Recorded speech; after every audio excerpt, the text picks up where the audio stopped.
Terdakwa Ferdy Sambo menolak memberikan kesaksian bagi terdakwa Putri Chandrawati dalam kasus pembunuhan Yosua Huta Barat. Sebelumnya hakim bertanya kepada Ferdy Sambo apakah ia bersedia untuk menjadi saksi atau tidak untuk terdakwa Putri Chandrawati. Setelah berkonsultasi dengan penasihat hukum, Ferdy Sambo menolak untuk memberikan keterangannya sebagai saksi untuk Putri Chandrawati. Sambo menyebut tidak perlu menjadi saksi untuk istrinya.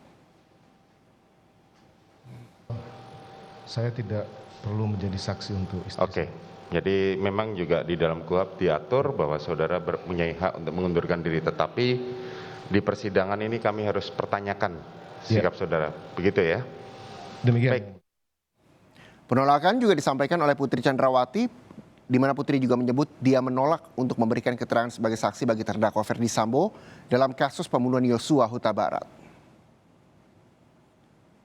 Mohon izin yang mulia, saya tidak menjadi saksi bagi suami saya. Tidak mau memberikan keterangan. Baik, terima kasih.